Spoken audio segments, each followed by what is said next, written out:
Meus irmãos, nós vamos, nesse momento, ouvir a palavra do Senhor. Eu convido você a abrir a sua Bíblia no Evangelho segundo Mateus, capítulo de número 6.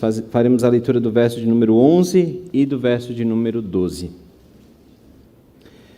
Mateus, capítulo de número 6, verso de número 11 e verso de número 12. Diz assim a palavra do Senhor: O pão nosso de cada dia dá-nos hoje, e perdoa-nos as nossas dívidas, assim como nós temos perdoado aos nossos devedores. Vamos ler todos juntos? O pão nosso de cada dia dá-nos hoje, e perdoa-nos as nossas dívidas, assim como nós temos perdoado aos nossos devedores. Meus irmãos, nós estamos dando continuidade à série de sermões que a gente intitulou como Um Pai Disposto a Ouvir. Nós estamos adentrando no Pai Nosso, a oração dominical, a oração que o nosso Senhor Jesus nos ensinou e que a gente costuma fazê-la todo domingo após a escola bíblica dominical. E nesse ponto específico da oração, uma oração que tem 7 petições, mas que nesse momento ela tem uma virada. Eu vou me valer aqui das explicações do reverendo Hermes Maia para podermos adentrar nesses pontos da oração dominical, porque uma das coisas que o Senhor Jesus nos deu quando nos tornou co-herdeiros com Ele foi a certeza de que nós, aliás, de tudo quanto pedirmos em oração no nome de Cristo Jesus, crendo nós receberíamos. É o que Mateus capítulo 21, verso 22 nos diz.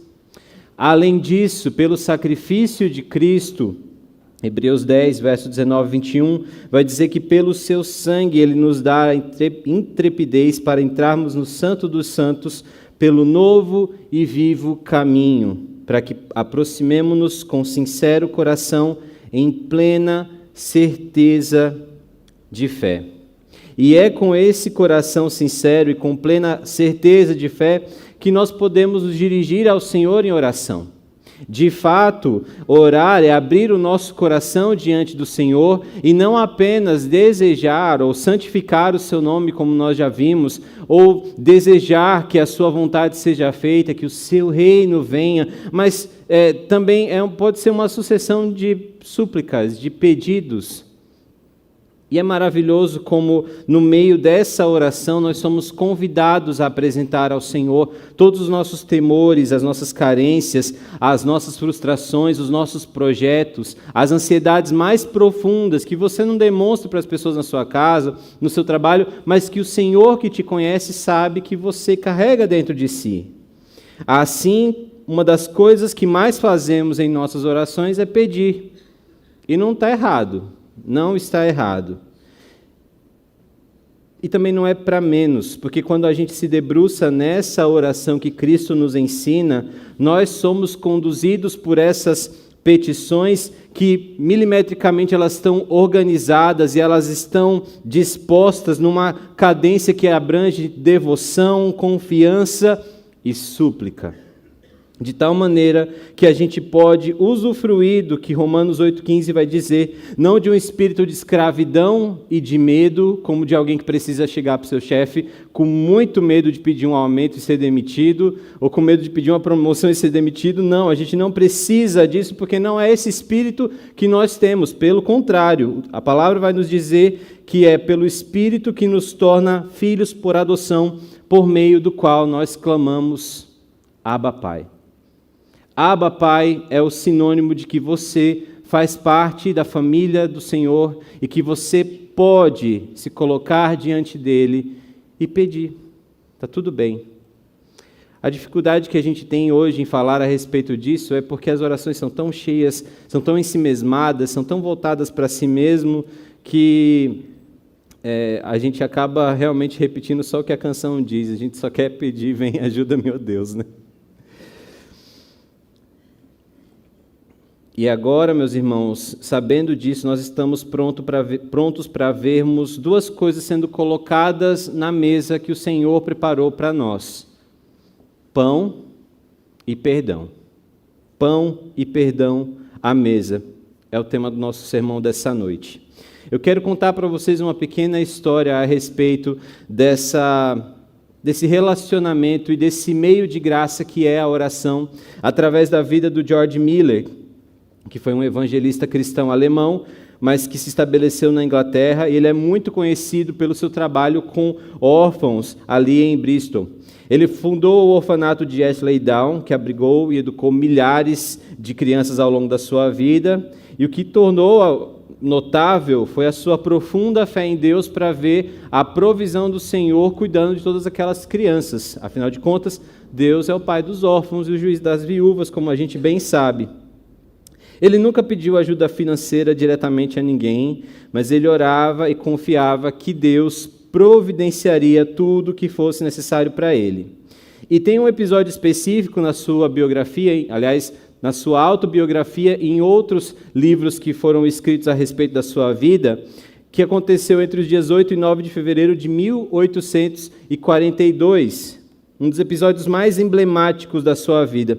Naquela época, o orfanato estava enfrentando uma crise financeira muito grande, muito extrema, e não tinha comida suficiente para alimentar as crianças no dia seguinte. Aliás, é bem comum, você vai lendo a biografia dele e vê, olha, a gente tem dinheiro para hoje, amanhã a gente já não sabe. Mas na noite anterior, Miller orou fervorosamente, como era de seu costume, pedindo a Deus para suprir as necessidades dos órfãos. Então, na manhã seguinte do dia 9 de fevereiro, apesar de não ter comida disponível, Miller manteve a sua rotina. Ele reuniu as crianças, chamou os colaboradores do orfanato para orar e agradecer o alimento, mesmo sem ter nada. Imagina, você com a sua família, todos reunidos na mesa, dispostos ali com a mesa posta, dessas que a Yane faz, que é bem bonito, e sem nada para comer.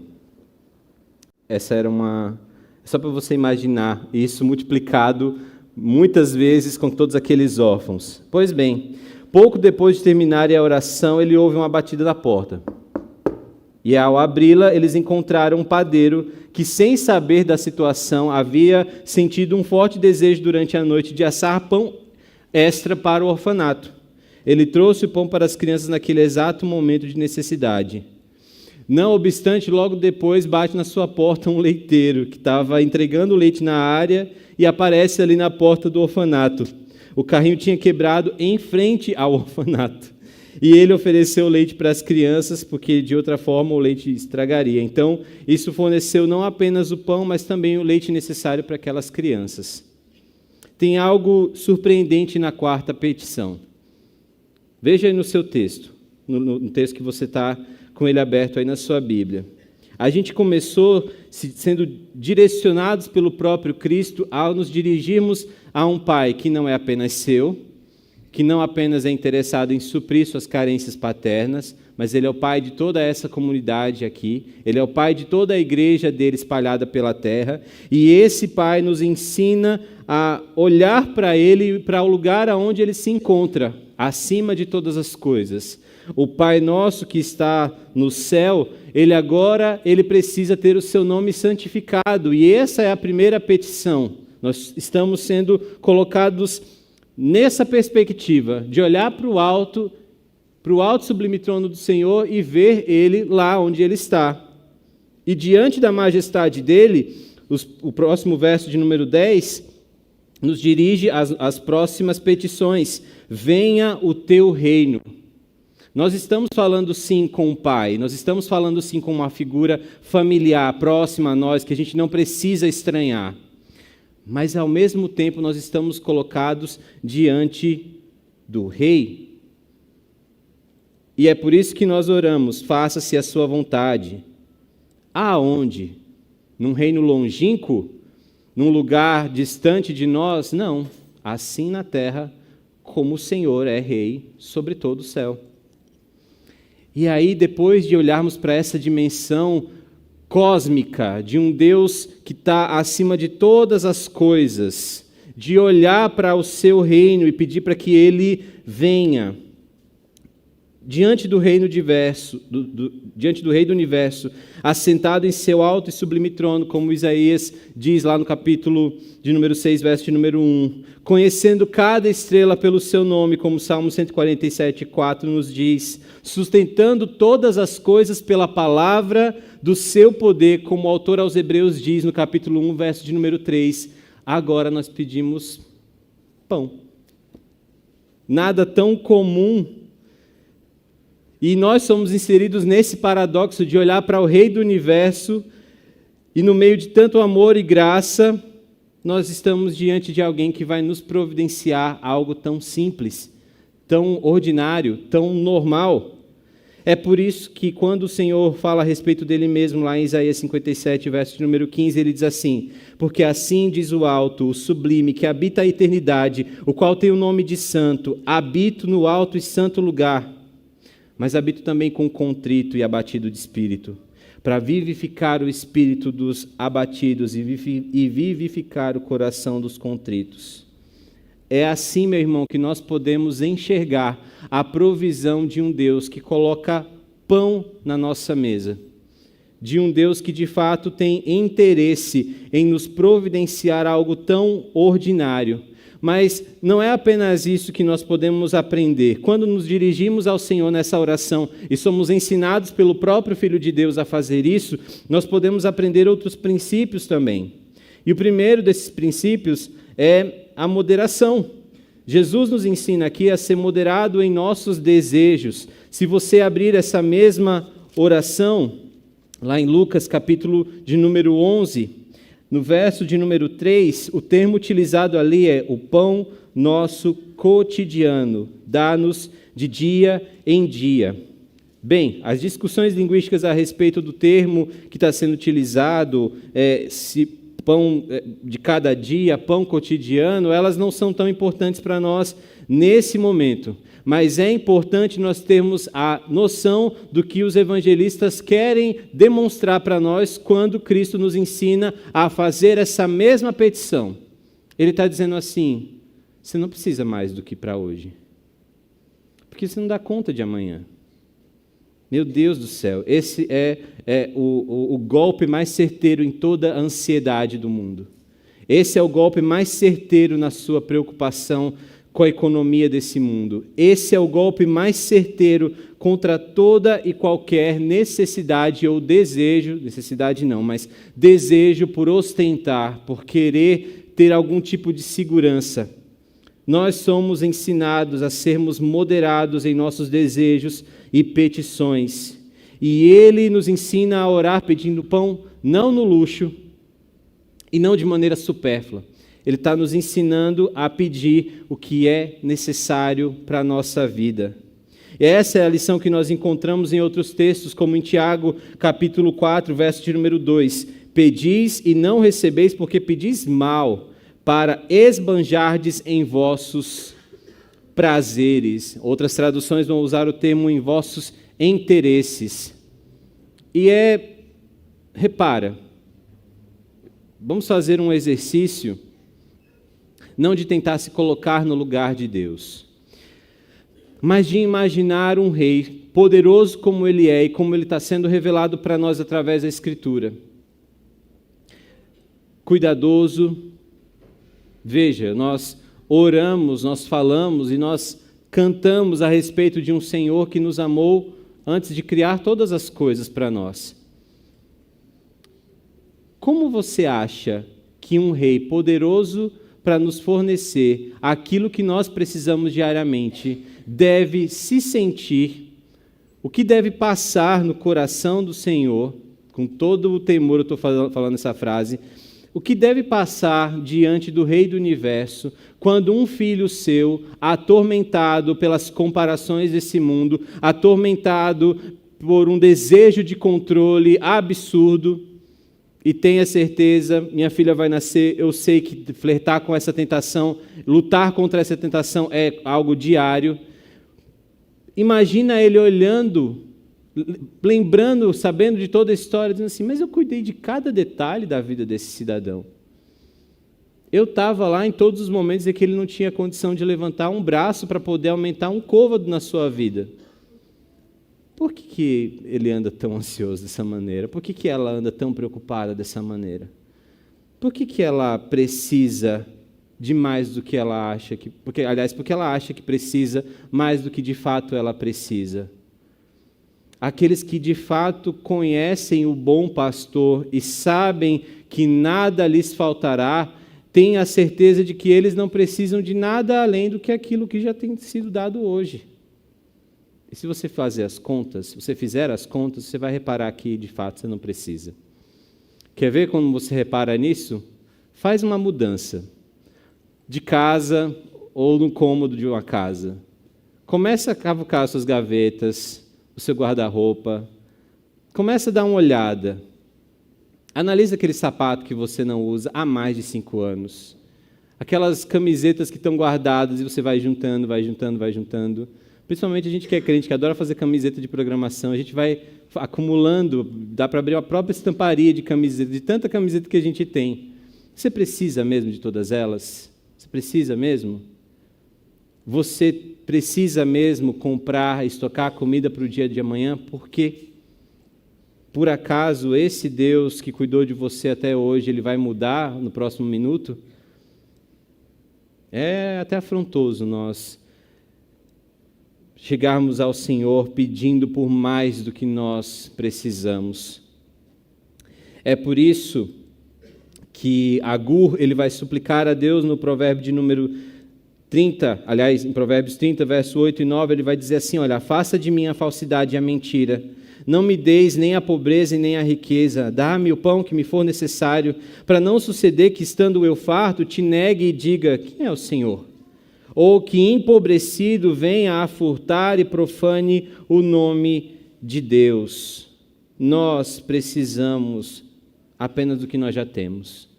É por isso que Paulo, ao jovem Timóteo, ele orienta da seguinte maneira, tendo sustento e com que nos vestir estejamos contentes. Ora, os que querem ficar ricos caem em tentação e cilada, e em muitas concupiscências insensatas e perniciosas, as quais afogam os homens na ruína e perdição, porque o amor do dinheiro é raiz de todos os males. E alguns nessa cobiça se desviaram da fé e a si mesmos se atormentaram com muitas dores. Não existe uma recriminação a respeito da riqueza, mas nós somos alertados quanto ao perigo de tê-la e não ter nenhum propósito, de não servir, de não cuidar do outro, de não colocar aquilo que nós temos a mais em disposição daqueles que são desfavorecidos.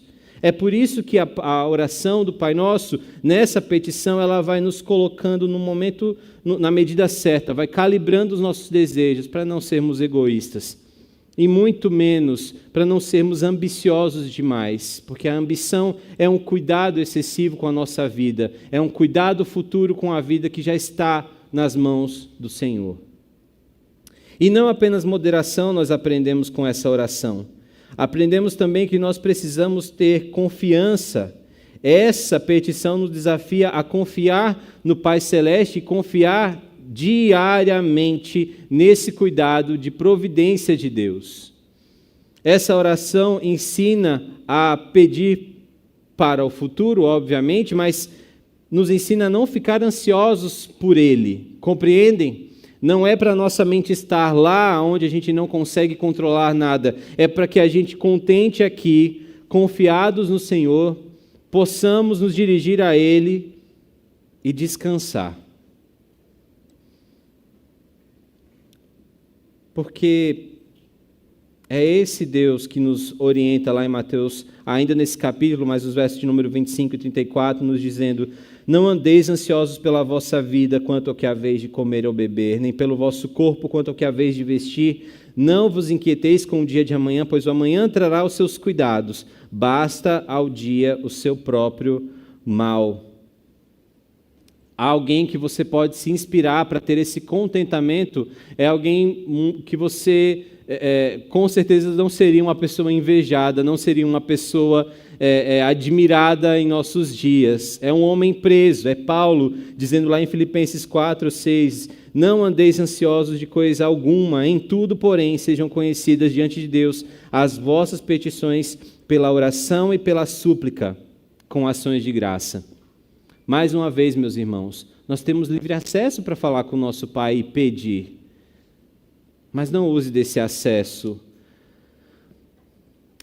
apenas para enriquecer ou para querer ter aquilo que você não precisa. Foi no deserto que Deus desafiou o povo a aprender essa lição por meio do maná. Vocês já conhecem essa história. E é incrível como a gente olha para ele e a gente fala assim, gente, pelo amor de Deus, vocês têm algum problema, não é possível. É esse Deus tirando vocês das garras do Egito, da escravidão daquele povo, e agora vocês estão sendo conduzidos. O mar foi aberto para vocês, antes disso as pragas não afetaram vocês. O mar foi aberto, vocês puderam passar em segurança, mesmo com o faraó e seus cavaleiros atrás de vocês, e agora caminhando, peregrinando para uma terra que o Senhor prometeu, vocês não conseguem lidar com esse milagre diário, vocês não conseguem agradecer por esse milagre diário e precisam guardar para o dia de amanhã? Nós precisamos aprender com o Senhor Jesus através dessa oração. Confiar em Deus é algo, e eu gosto muito de me lembrar a respeito disso, é algo ativo. Depositar confiança não é algo que você faz de maneira passiva. Não, está tudo bem. Nós não somos chamados para o cinismo desse mundo e dizer assim, está tudo ruim mesmo. Aliás, fuja desse espírito. Fuja desse espírito da nossa época, que diz assim, gente, vai dar tudo errado, vamos só esperar o mundo cair, desabar, porque não vai nada melhorar, não. Fuja disso. O contentamento, ele não é cínico. O contentamento, ele é ativo. Ele é algo que você faz de maneira diária. Você olha para o Senhor, você olha para a sua mesa, você olha para a sua conta bancária e você diz, quem cuida de mim é o Deus, o dono do ouro e da prata, é o Deus que sustenta o universo e que cuida de cada célula do meu corpo, que chamou à existência cada criatura desse mundo, que colocou a criação disposta em seu devido lugar. Quem segura o sol não é apenas a gravidade, mas é Deus. Quem segura as estrelas é o Senhor. Quem nos protege de acidentes, de doenças, e que mesmo no meio das doenças está conosco, é o Senhor. Então, você não precisa viver uma vida descontente e cínica. Você pode depositar e deve depositar a sua confiança no Senhor. E faça isso. Faça isso mesmo que sua geladeira esteja vazia. Faça isso mesmo que a sua despensa só tenha aquele meio pacote de arroz assim, embrulhado com um pregador. Faça isso de maneira intencional. Você vai esmurrar a sua carne. Você vai querer olhar para o seu ego e vai dizer assim, mas eu sou provedor da casa, eu preciso prover. Você precisa trabalhar e orar para que o Senhor lhe sustente, porque quem coloca comida no seu prato é o Senhor. Por isso, em total dependência, nós olhamos para o Senhor, como lá no Salmo de número 104, verso 13 e 14, do alto de tua morada regas os montes, a terra farta-se do fruto de suas obras, fazes crescer a relva para os animais e as plantas para o serviço do homem, de sorte que da terra tire o seu pão. É esse Deus que está cuidando de cada um de nós, meus irmãos. É esse Deus e não outro. E de fato, o que nós precisamos fazer é pedir a disposição do Senhor para trabalhar, porque os dias são maus e o cansaço tem ficado cada vez maior. E nós não cansamos apenas de ter o nosso corpo ativo, mas é o trajeto do transporte público, são o tempo exposto às telas, que são muitas, e a gente precisa, só aqui nesse púlpito eu estou com 2 telas, você vai olhar para esse culto em outro momento, se você quiser rever essa mensagem, você vai precisar olhar para uma tela, e tudo isso vai trazendo cansaço sobre nós, porque são muitas informações, e a gente fica com aquele peso de, eu estou perdendo alguma notícia, eu estou perdendo alguma novidade, eu deveria estar sabendo disso que está acontecendo? Não, você não precisa. Você não precisa. Mas você precisa pedir que o Senhor lhe dê disposição para o trabalho. 2 Tessalonicenses capítulo 3, verso 11 e 12, nós vemos a instrução de Paulo a alguns que não queriam trabalhar. Naquela época existia um fato social chamado patronagem no meio dos romanos. E era mais ou menos assim, os pobres eles tinham seus clientes, e esses clientes eram pessoas que eles faziam qualquer coisa, eram acompanhantes, levavam comida por alguns trocados. E eles viviam assim durante muito tempo. Obviamente, isso para o imperador era muito ruim, porque qual é o imposto do mendigo? Qual é o imposto do pobre? Né? Então, eles viviam nesse esquema de patronagem. Eles tinham vários patrões. Hoje poderia ser o patrão que pediu para andar com o cachorro, mas amanhã ia ser o patrão que ia pedir para ficar olhando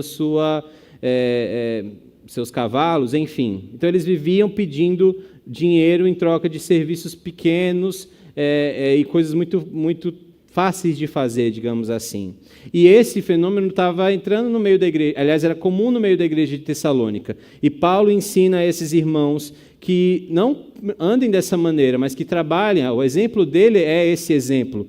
Ele diz assim: porque quando ainda convosco vos ordenamos isto, se alguém não quer trabalhar, também não coma, pois de fato estamos informados de que entre vós há pessoas que andam desordenadamente, não trabalhando, e antes se intrometem na vida alheia. A elas, porém, determinamos e exortamos no Senhor Jesus Cristo que, trabalhando tranquilamente, comam o seu próprio pão. Para essa igreja, Paulo ele não tinha o costume, ele não era pesado para essa igreja. Essa igreja ela não patrocinava o seu ministério de maneira intensiva, de maneira comprometida, porque ele também trabalhava e fazia as suas coisas como um confeccionador de redes e tudo mais. Então ele usa o seu próprio exemplo também para exortar esses irmãos. É isso que nós precisamos, disposição para trabalhar, mas sabendo que é o Senhor quem nos dá, não só a disposição, mas também o resultado final do nosso trabalho. Não apenas isso, meus irmãos, mas nós também precisamos, aliás, nos colocar diante do Senhor nessa petição com extrema humildade. Essa petição nos ensina que, apesar de trabalharmos arduamente, sabemos que é Deus quem nos dá o pão, é Ele quem provê a nossa subsistência e quem nos propicia de forma muitas vezes imperceptível as condições para que exerçamos os nossos talentos, ou em outras circunstâncias Ele inclina o coração de outras pessoas para nos socorrer nos momentos de maior carência. O nosso sustento, seja de que modo for, vem do Senhor, a quem nós oramos de forma consciente. O pão nosso de cada dia, o pão nosso cotidiano, o pão nosso diário, dá-nos hoje. É Salomão, o rei mais sábio e rico de toda a história de Israel, que dá o seu testemunho. Ele diz lá no Salmo 127, verso 1 e 2, se o Senhor não edificar a casa, em vão trabalham os que a edificam. E se o Senhor não guardar a cidade, em vão vigia a sentinela. Inútil vos será levantar de madrugada, repousar à tarde, comer o pão que penosamente granjeastes, pois aos seus amados ele o dá, enquanto dormem.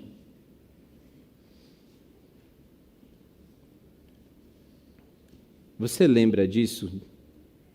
Antes de pedir, antes de trabalhar, nós precisamos nos lembrar dessas palavras. Elas nos colocam no nosso lugar. Se a oração do Pai Nosso ela nos mostra onde Deus está, ela também nos coloca em nosso lugar. Porque pedir para alguém um pão é a coisa que parece mais miserável que existe. É a coisa mais miserável que existe. Mas quando nós fazemos isso diante de Deus, é porque nós sabemos quem nós somos.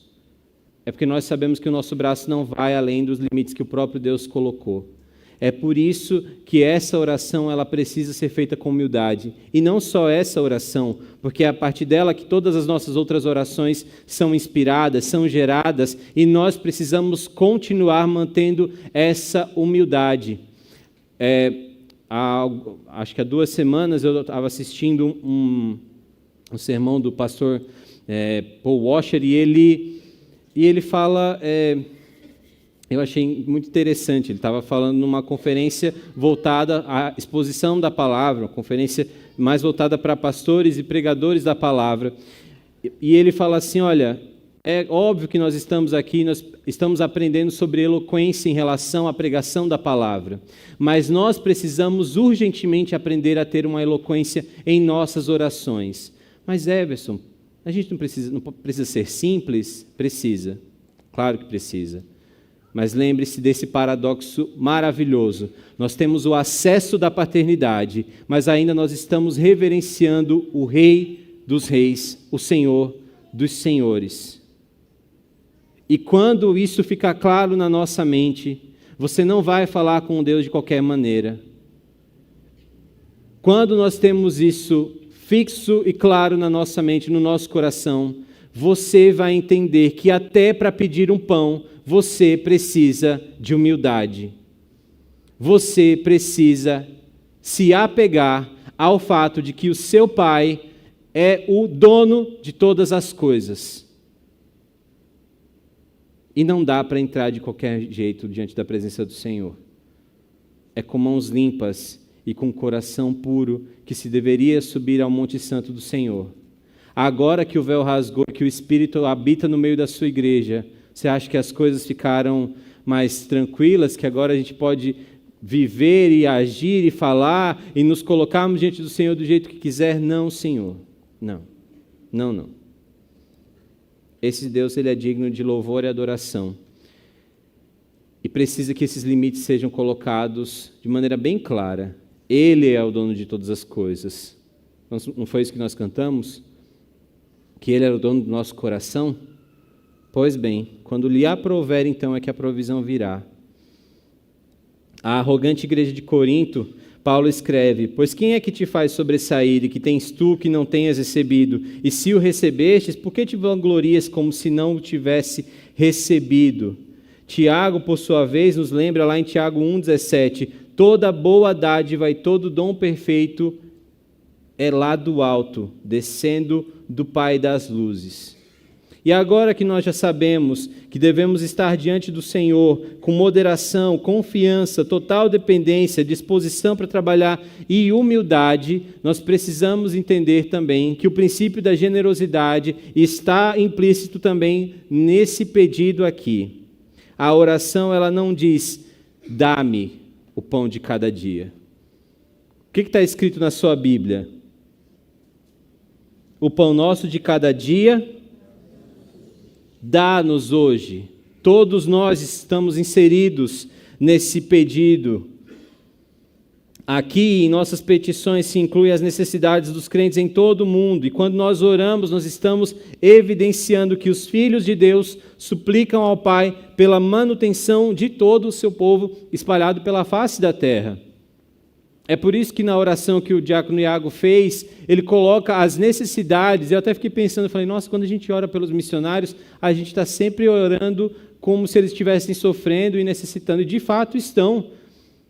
Estão mesmo. Eles dependem das nossas ofertas, dos nossos dízimos. Eles dependem primariamente do Deus que responde a essa oração feita pelos seus filhos. Dá-nos o pão de cada dia.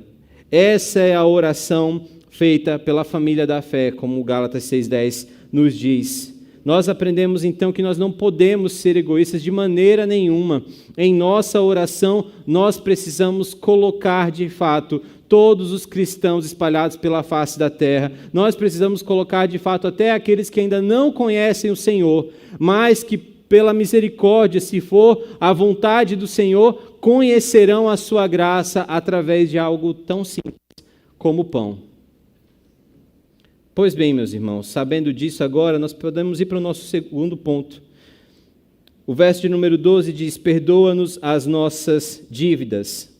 Esse mesmo George Miller que eu contei para vocês no começo do nosso sermão, ele era casado com Mary Groves. Eles tinham um casamento muito feliz, obviamente eles eram muito conhecidos, muito amorosos,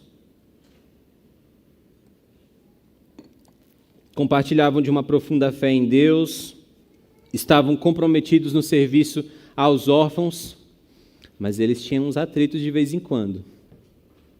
E um episódio notável ocorreu quando George e Mary tiveram uma divergência séria sobre uma questão financeira relacionada ao próprio orfanato. Miller acreditava que eles deveriam confiar inteiramente na provisão divina e não fazer dívidas, enquanto Mary estava preocupada com a pressão financeira que enfrentavam e sugeriu uma abordagem mais prática para garantir o sustento do orfanato. A discussão foi intensa entre os dois, o que deixou ambos magoados. E George Miller, em seu zelo por confiar inteiramente em Deus, ele acabou sendo muito firme. E a história diz que, o relato de alguns diz que ele até foi intransigente assim, em relação à sua esposa. mas após o desentendimento, ele percebeu que ele tinha sido muito duro com ela. Convicto da sua falha, ele vai até a esposa, pede perdão por seu comportamento e reconhece que, embora estivesse certo sobre a importância da fé, ele tinha sido injusto e insensível em sua abordagem. Mary, por sua vez, aceita o pedido de perdão do marido, e esse episódio fortaleceu ainda mais o vínculo entre eles e ilustrou, de fato, o que é a dinâmica da vida.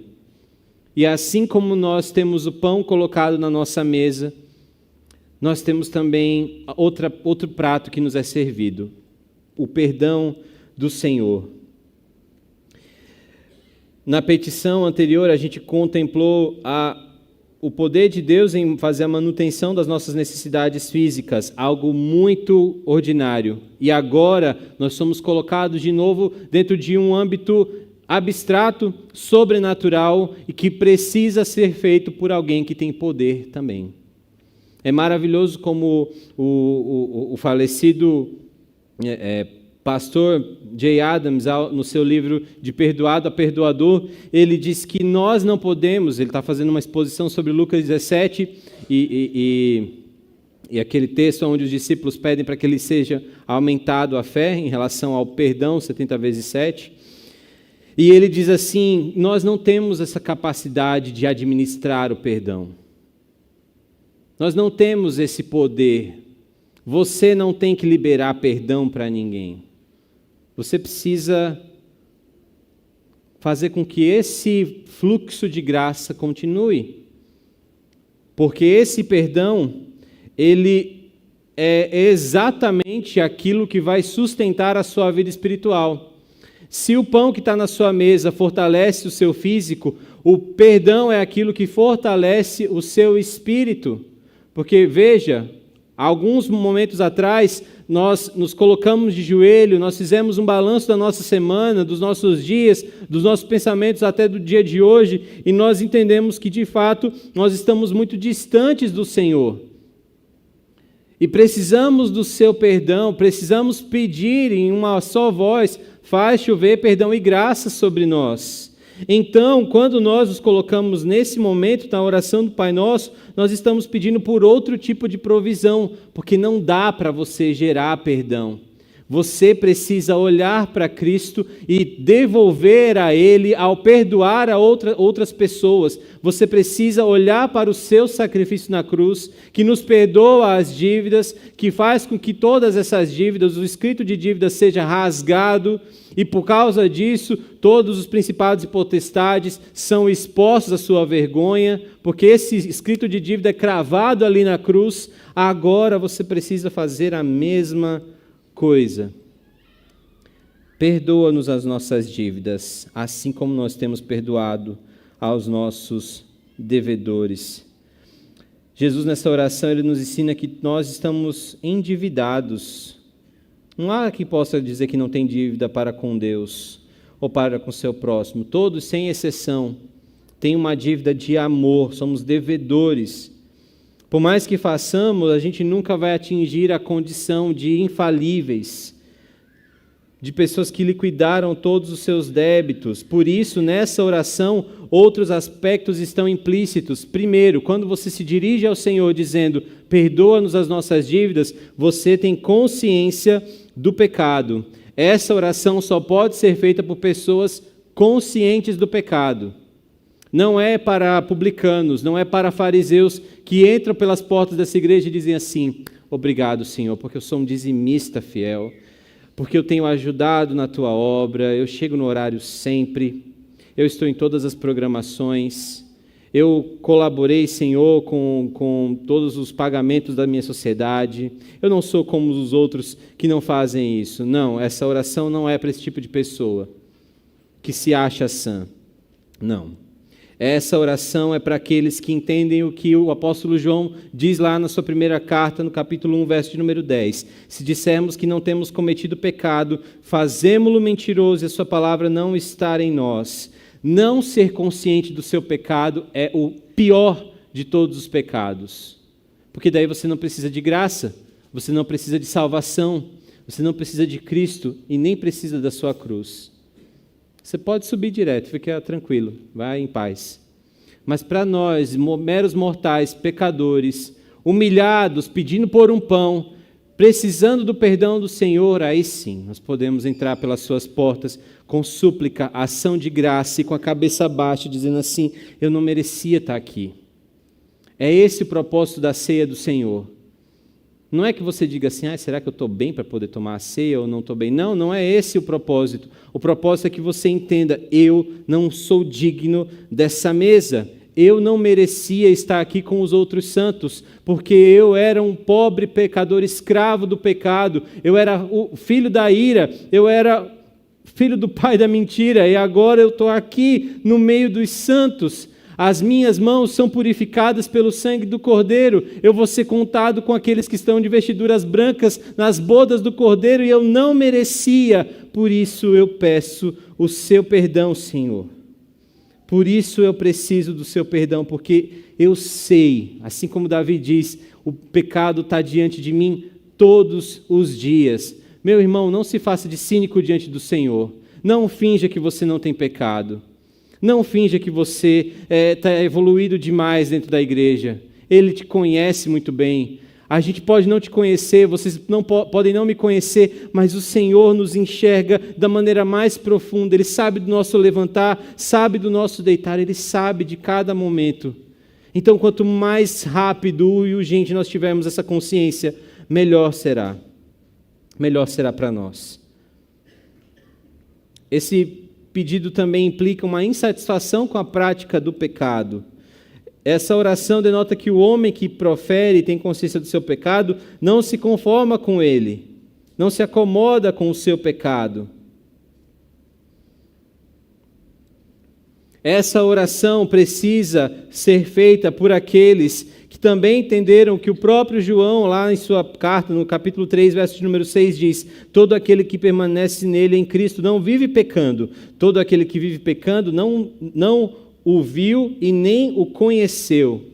Mas quando nós caímos rotineiramente no mesmo pecado, nós não estamos apenas esnobando o pão da providência do Senhor, esse pão de graça e misericórdia, como quem, aliás, deixa eu corrigir essa ilustração, como alguém que recebe comida e joga fora o tempo todo porque não aproveita o que lhe foi dado hoje, assim nós fazemos quando nós pecamos rotineiramente com o mesmo pecado e não temos essa consciência e não pedimos perdão para o Senhor.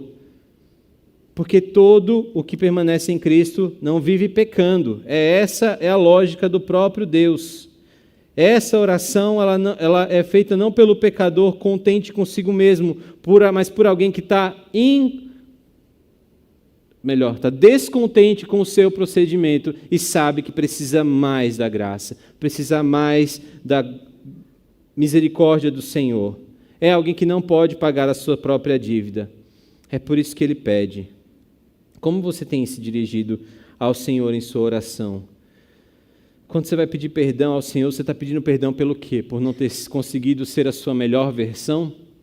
Por não ter alcançado os objetivos das outras pessoas? Por não ter colocado suas metas e seus planos em prática? Ou você tem entendido que você precisa, de fato, da graça do Senhor?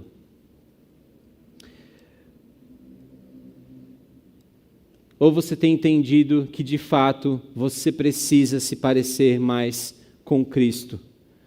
A dinâmica de perdoar, receber o perdão de Deus como nós temos perdoado aos outros, é a dinâmica de verticalidade e horizontalidade. Eu recebo esse perdão diariamente, está na minha mesa também. E eu agora não posso fazer outra coisa a não ser agir com a mesma generosidade. Eu preciso perdoar.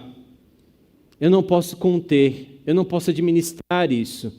Eu não posso esperar que a pessoa se adeque aos meus padrões. Eu preciso perdoar, porque eu fui perdoado. E ponto final.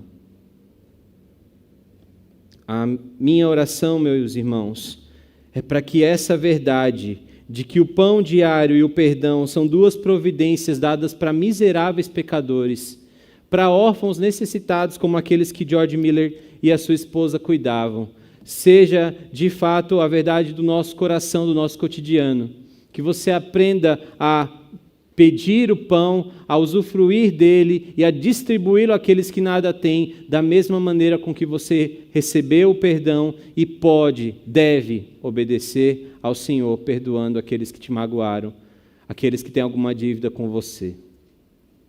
Lembre-se, o escrito de dívida que estava sobre nós foi cravado na cruz. E esse escrito fez com que os inimigos da nossa alma fossem envergonhados. Louvado seja o nome do Senhor por isso. Vamos ficar em pé, meus irmãos. Vamos buscar ao Senhor em oração, gratos por sua palavra e confiando em sua misericórdia, depositando nele a nossa confiança. Vamos pedir para termos uma vida que exemplifique dessa maneira. Ó Santo Deus,